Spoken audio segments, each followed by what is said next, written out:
My name is Ryan Brown. My wife Lindsay Barris and I operate Rising Sun Farm with some help from my dad and a couple other people on any given year. Between the three of us, we own 40 acres of property. We run about 300 taps on about 8 acres of our woods. On any given year, we hope to make between 100 and 150 gallons of maple syrup.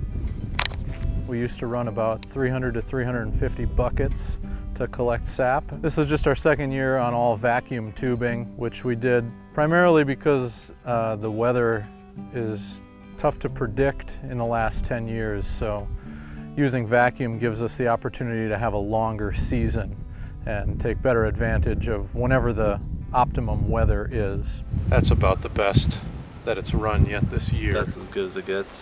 We're kind of along the ridge, so the valley on either side, we have a tank where the tubing all comes into a vacuum and it's collected in an old bulk tank, a milk tank. From there we pump the sap up to the head tank, which feeds the evaporator.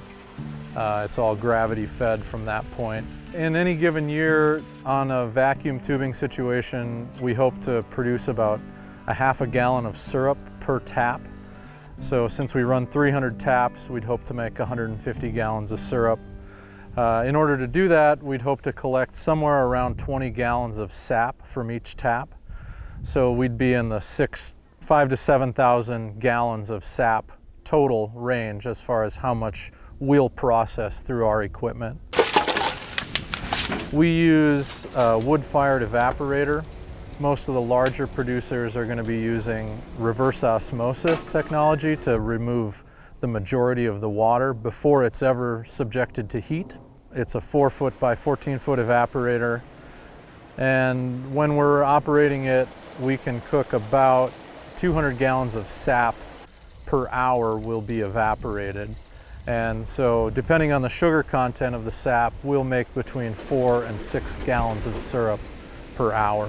As there gets to be less water in the liquid and it becomes closer to maple syrup, the boiling point increases to the point that when it's maple syrup, it boils at 7 degrees above the boiling point of water, so approximately 219 degrees. Once we get close to where we want it, we use a hydrometer to measure to more accurately determine the density, the sugar content of at this point, what's syrup.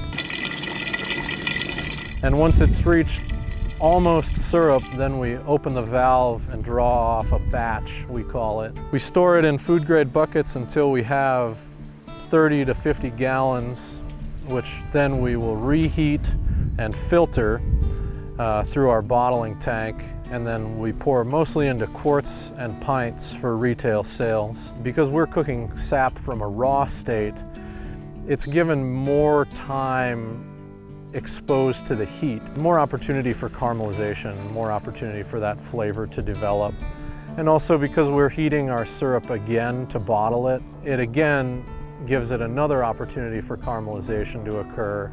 And so we think we make a pretty tasty syrup that's had the opportunity for some very good flavors to develop. We're hoping to stay at a scale that is still really fun. We hope it's profitable and that we can make some money on a good year, but we don't want it to become just work. Get to work in the woods and be with your family and whoever should happen to show up for that day, because it is always different who's walking down the trail. And it's kind of cool when the wind is blowing the right direction and all the steam and the little smoke flavor scent is blowing up the trail and you get to smell that as you're walking down into the woods. It's a unique experience.